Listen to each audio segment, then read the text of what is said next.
¿Qué tal? ¿Cómo están? Qué gusto volvernos a reencontrar para poder estudiar la palabra de Dios.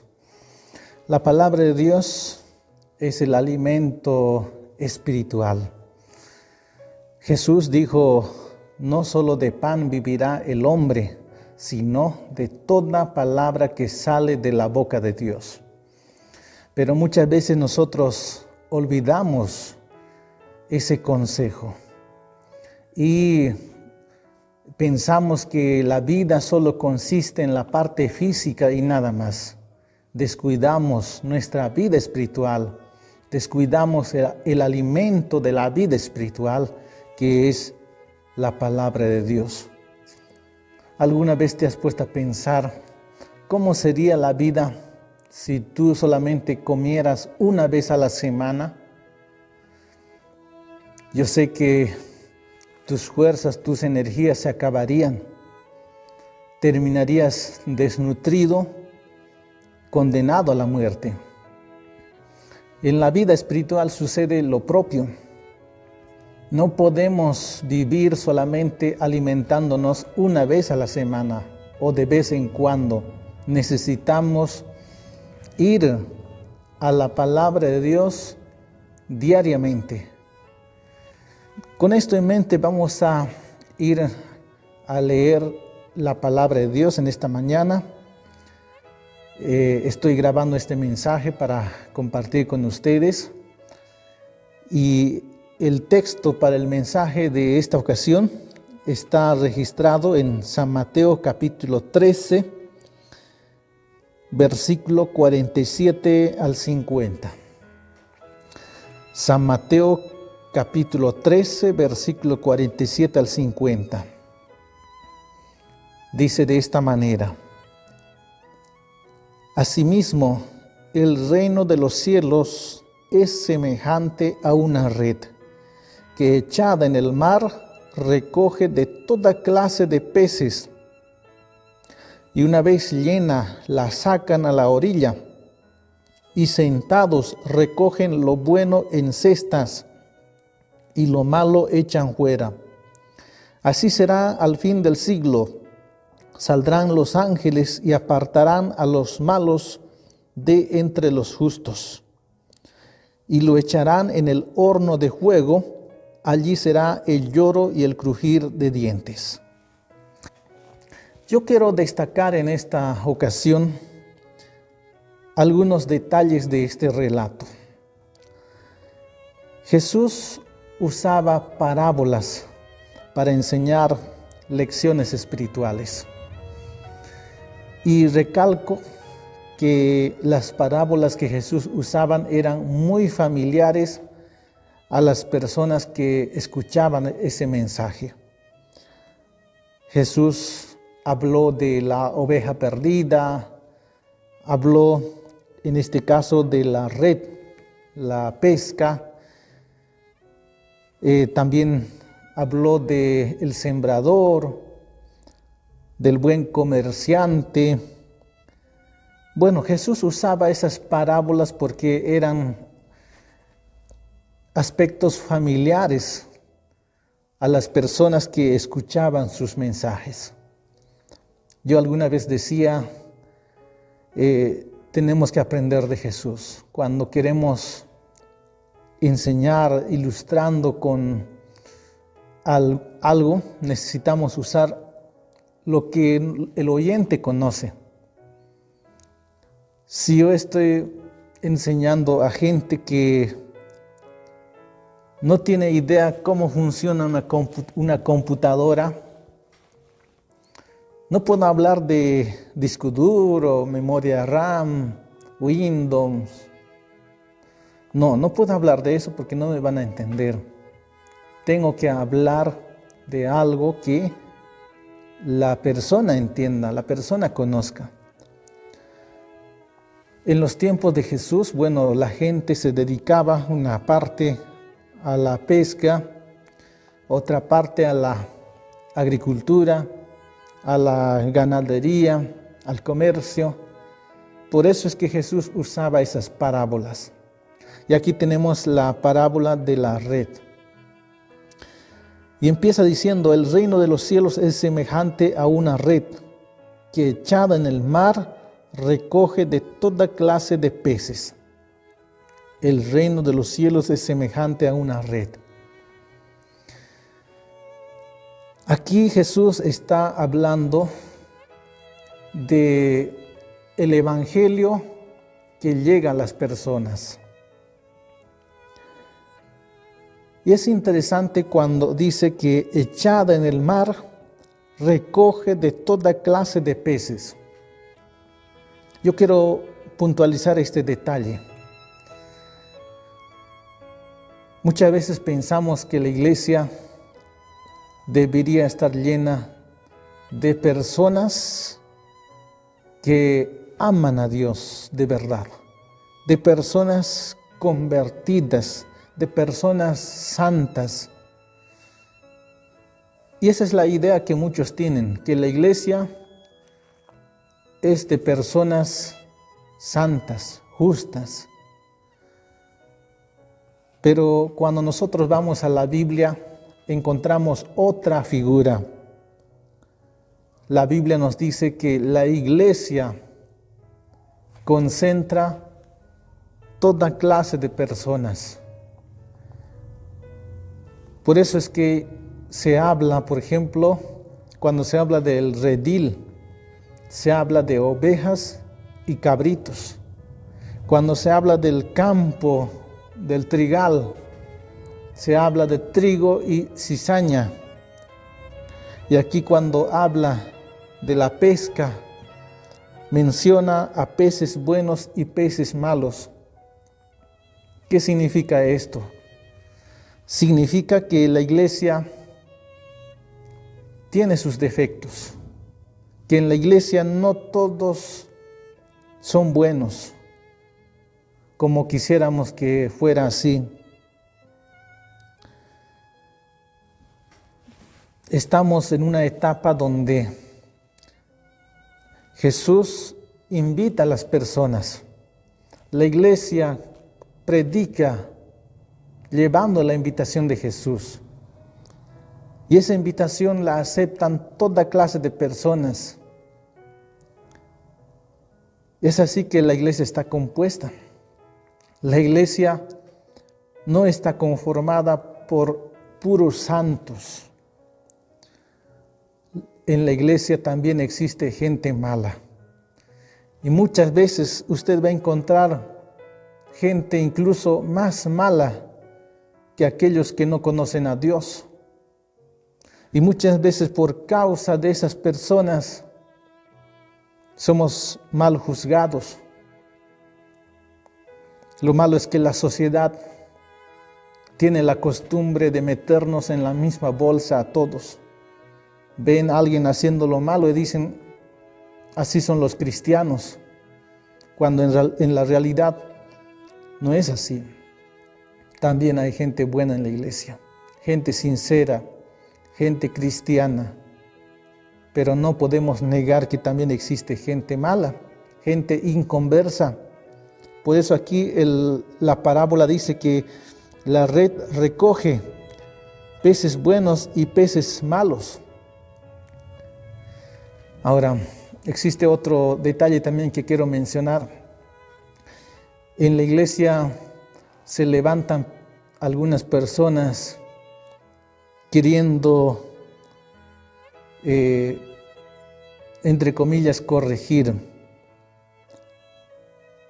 Y son personas que andan señalando con el dedo que tú estás haciendo esto, aquello, que esto está mal, que esto está mal. Juzgan. Saben, si bien nosotros como iglesia somos llamados a presentar la verdad, a enseñar la verdad, no es nuestra tarea, no es nuestra misión, no es nuestra atribución el de separar, decir, tú no cumples los requisitos, tú sí. Esa tarea lo va a hacer Dios. Dios se encargará de separarlo. Porque aquí nos dice que una vez que se recojan los peces, se va a proceder a separar peces buenos y peces malos. Y sabemos que cuando Cristo regrese, ya el destino de cada uno estará decidido. Quienes se salvan y quienes se pierden. Y no estamos hablando de gente que no viene a la iglesia, que no conoce el Evangelio. Estamos hablando de el destino de los que vienen a la iglesia, de los que creen en Dios. Es más, déjame decirte que a ese proceso de separación se llama juicio investigador. Y estudiando las profecías, hemos descubierto, descubrimos que este proceso ya empezó. Empezó en el año 1844, cuando empieza a juzgarse al primer creyente, Adán. Empezó el juicio a los muertos. Porque de acuerdo a la palabra de Dios, en 1 Pedro 4:17, el juicio empieza por la iglesia. Dice de esta manera: porque es tiempo de que el juicio comience por la casa de Dios. Y si primero comienza por nosotros, ¿cuál será el fin de aquellos que no obedecen al Evangelio de Dios? ¿Te das cuenta? El juicio comienza por la casa de Dios, por la iglesia. Y esto empezó, según la profecía de Daniel 8:14, empezó en 1844. El juicio a los muertos. Y en cualquier momento empezará también el juicio a los vivos. Desde 1844 se viene revisando caso por caso. En las cortes celestiales existen registros. La Biblia menciona ciertos libros, el libro de la vida, donde se inscriben los nombres de todos los que creen en Dios, los que aceptan a Cristo, los que se bautizan. También se menciona otro libro, el libro de memoria. El libro de memoria contiene el registro de todas las buenas obras que hacemos. Pero también se menciona el libro de la muerte, el libro del pecado, donde se registra todas las malas obras que hacemos. Y Daniel 7 nos dice que cuando el juez se sentó, los libros se abrieron. Y es así que en el inicio del juicio investigador se abrieron los libros, los 3 libros. Y se va revisando caso por caso. Primer nombre que aparece, Adán. Entonces se va al libro de las buenas obras y se encuentra que Adán tiene muy buenas obras registradas. Y se va al otro libro, el libro de la muerte. Más o menos una idea de lo que les estoy ilustrando. Y se busca el nombre de Adán, el registro de Adán. Sí, Adán no tiene ninguna obra mala que aún esté registrado. Está todo borrado, todo subsanado. Entonces el nombre de Adán queda registrado, permanece en el libro de la vida. Pero si alguien tiene algún registro de pecado en el libro de la muerte, entonces el nombre de esa persona queda borrada del libro de la vida. A ese proceso se llama juicio investigador, que empezó en 1844. Y en cualquier momento empieza el juicio a los vivos. ¿Quieres saber una pista cuándo empezaría el juicio a los vivos? Bien, la señal de que está empezando el juicio con los vivos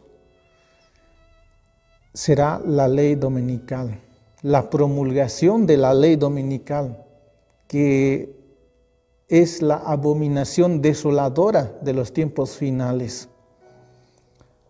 De ahí en adelante no habrá más no habrá mucho tiempo. Entonces, aquí en la parábola de la red encontramos esa fase donde primero se recoge toda clase de peces.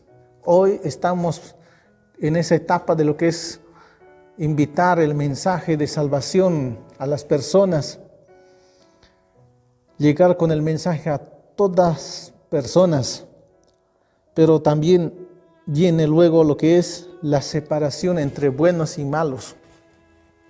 Y finalmente dice, los malos terminan siendo echados en el horno de fuego. Esto será el castigo final, el juicio final. Allí será, dice, el lloro y el crujir de los dientes.